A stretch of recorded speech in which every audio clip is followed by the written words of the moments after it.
Hello, everyone, and welcome to Zilla MMA. I am the Zilla.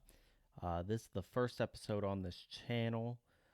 Uh, Working on getting an MMA show up and running. This is our first episode, obviously, and kind of just a beta test episode. Not really a full set, not really going to be adding the extra things like overlays and such on my videos that I want to do in the future. But we really wanted to get something out this week. We weren't fully prepared to do everything that we wanted to do, but I think it's important to get a product out. Being consistent and constantly improving the product is something that I'm really going to emphasize on this channel. So might as well start from the bottom like we are here. We're planning on doing probably 3 videos a week is the ultimate goal. I don't know if that's how it's going to work right off the bat. This video is going to be probably the main video. This is where I'm going to give you my picks for the week. I'm going to give you my breakdown on every fight on the card. Uh, then hopefully we will be doing live streams as well, where I will be showing my reactions live to the fights as they're going on. Don't know if we'll have that for this week's fights. That hasn't been determined yet, but we'll see how that goes. Then early in the week, we're going to try and do a follow up on the card, what we saw on the card, what we've learned, and other things in MMA news. MMA is something I'm really passionate about. I'd love to do more extensive stuff besides just the UFC if I can get interest levels up for that kind of thing. I really think this is a market that hasn't fully been tapped into yet, that there's a lot of space for great people doing what I want to do. There's some great people already out there, but I really want to add something to this in my passion that I'm not sure is fully there yet. Not too much to plug on today's episode. We're working on getting a Twitter up, email for you to contact me.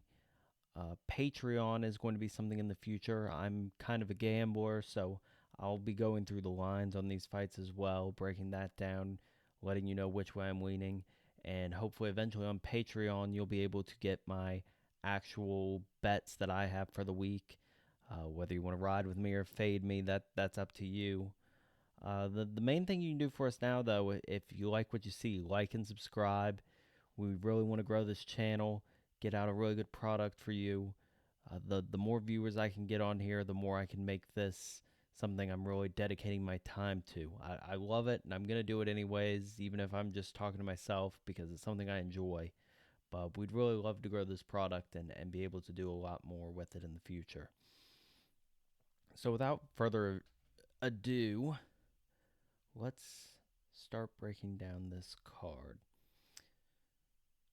We are looking at Dawson versus Green UFC Fight Night. This one's going to be in Las Vegas. We'll start at the beginning, start in the prelims. And first fight of the night, we have Montana De La Rosa versus JJ Aldrich. De La Rosa, the favorite here at minus 145. Comeback on Aldrich is plus 110. A fight at 125. De La Rosa coming in at 12-8-1. Aldrich at 12-6. Went back and watched some tape on both of these fighters. De La Rosa looked really solid in that fight against Tatiana Suarez, believe it or not.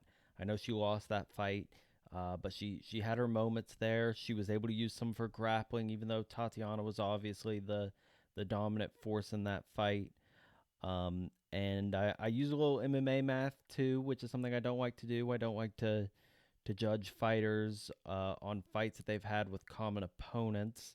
But both De La Rosa and Aldrich did fight Lipsky. Watching De La Rosa's fight with Lipsky, she was able to kind of control where the fight was taking place.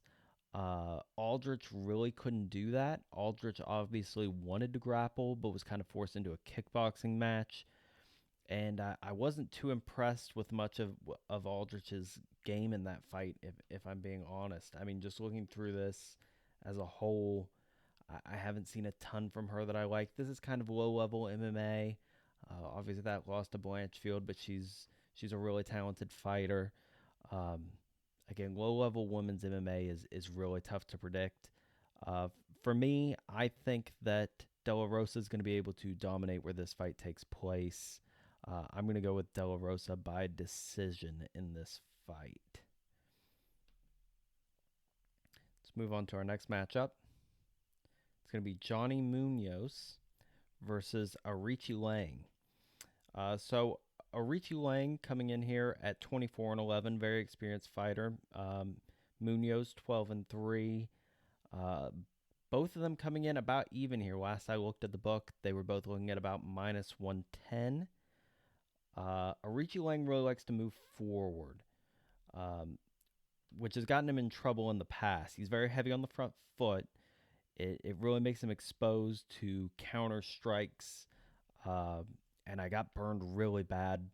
I was on him in his last fight against Sahibi, so I'm really tentative to take him here.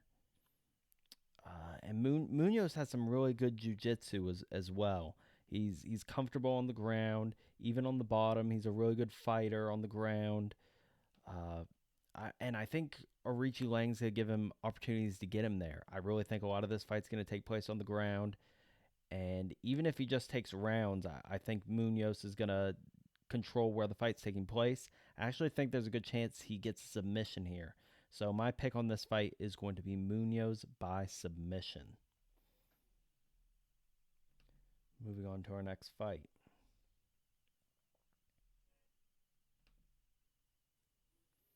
We're looking at Kanako Murata versus Vanessa Demopoulos. Another low-level women's fight, in my opinion. Murata, very hittable. Starts slow. Coming off a 2-year layoff, I believe due to injury from her last fight. Yeah, that appears to be the case. She's a decent wrestler, but it really seems like once she gets to the ground, she really doesn't know what to do once she gets there. She has trouble finishing the fight. I think that's going to make it difficult for her to win when she gets down there. Murata comes in here at a minus 325 favorite, which she might be the right side, but I think that number is off. I don't like it. I think Demopoulos might be the right side to go here. She's a decent grappler. I think she's got more finishing ability. She might even potentially be the better fighter on the feet at times in this fight.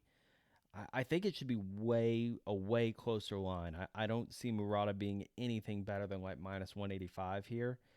So my pick's actually going to be Demopoulos by decision. I know that's a pretty big underdog, but I think it's the right side in this fight.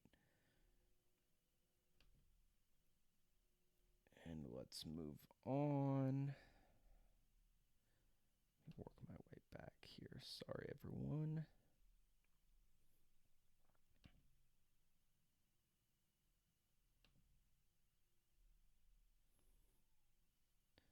All right.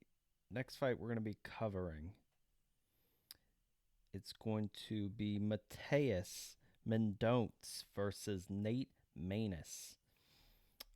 Went back and watched some on Mendonce. Starts very fast. Seems to be pretty well rounded. Definitely the harder hitter in this fight. Very dangerous early in the fight. Creative striking, but he does expose himself. He's pretty hittable. But I still think he's probably the better fighter here. Coming in at minus 240, come back on Manus at plus 195. Manus just has a really low output that makes it difficult for me to think that I could take him. He's powerful. His striking's kind of wild, though. And he tries to force a slow fight, kind of slows the pace. I anticipate that Mendonce is actually going to be able to dictate the fight and the pace and where it takes place. And for those reasons, I think he's going to win this potentially early. Look for him to try and put the pressure on early. I'm going to take Mendonce by knockout.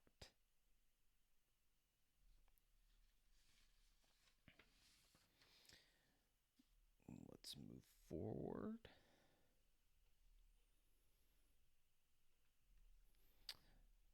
No, another low-level women's fight. We're gonna go into Karolina Kovalkiewicz versus Diana Belbita. Kovalkiewicz comes in here at both of them actually come in here at 15-7. Kovalkiewicz is the slight favorite at -165. And in this fight, I know it's a fairly close line. I think Kovalkiewicz might be the better fighter everywhere here.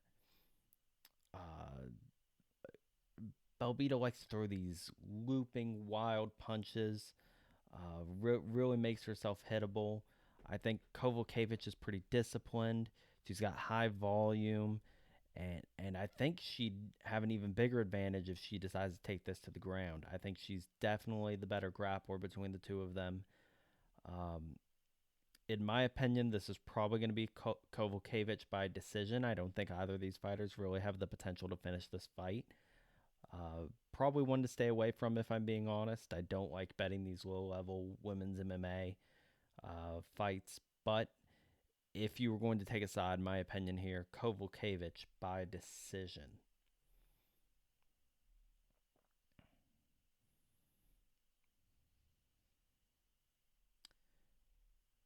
Moving into the featured prelim, we're going to have Felipe Lins versus Ian Cutelaba. Cutelaba, slight favorite here at -150. Fight taking place at 205 pounds. We'll look at Lins first. And Lins is actually on a 3-fight win streak, I believe. Yes, good 3-fight win streak here. Uh, I still have some concerns about him, though. He doesn't have great volume or combinations. He does have those really heavy hands. He has the potential to knock people out, like in this one here. Um, and he likes to grapple, which is always promising because wrestling is really a way to dominate in this sport right now. Just win rounds by holding your opponent down. But he gets content with holding his opponents up against the fence. And I don't think that's going to work in this fight. Kutalaba, also another fighter with really heavy hands, comes in here, has some good wrestling of his own in his arsenal, but in this fight, I don't anticipate he's going to use it. Obviously, he's either finished or been finished in several of his last few fights. The thing that I really think is going to separate this fight is in the clinch. Going back and looking at Leans, he really exposes himself in the clinch. Has taken some heavy shots in a few of his last few fights, even though they haven't been good enough to finish him. I don't think you can eat those kind of shots from Kutalaba. I think early in the fight, he's going to be able to connect with Leans and, in my opinion, knock him out.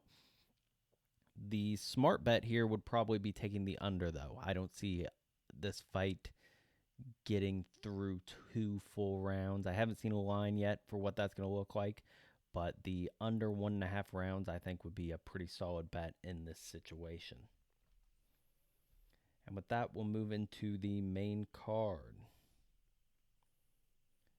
where we will have Bill Algeo versus Alexander Hernandez. Alexander Hernandez, a fighter I used to really like. I really thought he had some great potential. Don't really feel that way anymore. We've got Algeo here at -130. I really think the advantage has got to go this way. He's got a good gas tank, good pace, good chin, 3-inch reach advantage in this fight. He's good at using that length, keeping his distance. He can mix in takedowns. Meanwhile, we go look at Alexander Hernandez. I mean, he won this fight against Jim Miller, but you go back and look at it, he was eating a lot of punches from a 40-year-old Jim Miller. Coming off 2 losses before that, I don't think he's trending in the right direction. For me, I'm thinking this probably gets to decision. I'm going to go with Algeo by decision here. I just don't think Hernandez is going the right way, and I think this is one where he's going to get taken down. Going into our next fight, we have Drew Dober versus Ricky Glenn. So we now know that that chin of Drew Dober is is not invincible. He can be knocked out. Coming in at 26-12, he's the big favorite here at minus 450. Um, but just because he got knocked out by Frivola, he got rocked a few times in a couple of the fights before him. In fact, I remember that McKinney fight was back and forth, but I don't see Glenn being of that same caliber of the guys that were able to rock him. Uh, Glenn's a solid grappler, but I'm not really impressed with his striking. He likes to start slow, doesn't put together good combinations, a lot of single punches. I think Dober is actually going to be able to push the pace here, and I think he's going to be able to get Glenn out of here early. I'd say even probably in the first round. And in this fight, I'm going to go with Dober by knockout. All right, we've got 3 fights left, so let's go ahead and roll into those. Up next, we've got Joaquin Buckley taking on Alex Morano. Buckley coming in at minus 175. Come back on Morano. I have it plus 142. Fight taking place at 170 pounds. I might surprise some people here with this one. I actually think Morano might be the right side here. He's very experienced. He's calm. He's patient. He's well rounded. I know he's not great at any aspect of MMA, but he does everything pretty well. He does a good job waiting for his shots, and he lands when he's given opportunities. He protects himself. He keeps a high guard most of the fight. I think he's got a really good chance in this one. We go and take a look at Buckley. Obviously, big guy. Obviously, very powerful. If you've seen him fight, he's got some great kicks. He has some deceptive takedowns, but those strikes can get really wild. He can expose himself. He's carrying a lot of weight. I'm not going to be surprised if gas tank at some point starts becoming an issue for him. Uh, and with those takedowns, I've just watched so many of these fights where he takes a fighter down and can't do anything with it. The fighter just bounces right back up. And so, for those reasons, I think there is a lot of value here on taking Morano. I like Morano by decision in this fight. Let's move into our co main event. Joseph Pfeiffer taking on Abdul Al Hassan. Uh, really like Pfeiffer. Really like him. Promising fighter. Looked very big in his last fight. Very big for this weight class. Good everywhere. Powerful strikes. Great combinations. Just knocking out everyone early. Maybe there's some questions about his gas tank. Maybe we haven't seen him really go deep into a fight yet, but I doubt it. And this isn't a fight where that's going to be something you need to worry about because Al Hassan definitely doesn't have a good gas tank. He's definitely not going to be able to go deep into the fights. Obvious physical specimen. If you saw his fight with Buckley, who we just talked about, I mean, just two of the absolute specimens of the sport. And he's gonna be very dangerous early, but I don't think he has a great gas tank.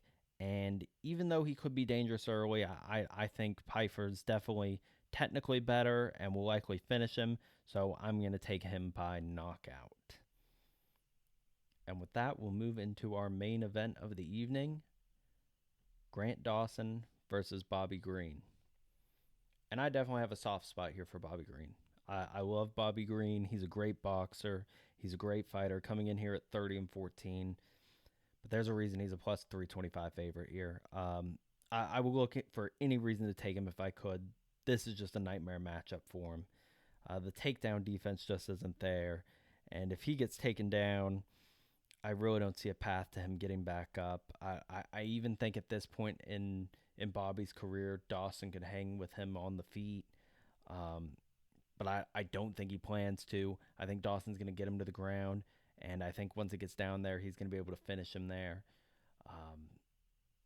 I mean, just a fantastic fighter coming in here at 20-1. Got a great career ahead of him, heading in the right direction. I think Bobby may be heading the other way. And so for those reasons, I'm going to take Dawson by submission here. I think he's going to be able to finish this fight on the ground. Uh, but I think it could be a good fight. Bobby could surprise us, be able to keep it on the feet. You never know how things like this are going to pan out. That's why they fight the fights. MMA is that kind of sport. Uh, but yeah, so that's the breakdown of this card. I know not a lot of bells and whistles to this. Gonna try and put this out without any cuts. Just give you a video, let you see what we're doing. Like I said, like and subscribe. I feel like I'm pretty knowledgeable in this sport. I do the research. If you use my picks for gambling, I think you're gonna usually come out on top. This is something I really love. It's something I'm passionate about. It's something I would obviously dream to turn into a career someday, but even if I don't, this is something I'll always enjoy. I'm comfortable doing it for no one if that's the way this pans out. Uh, but hopefully you'll see more from us soon. Thank you for watching, and good luck with the fights.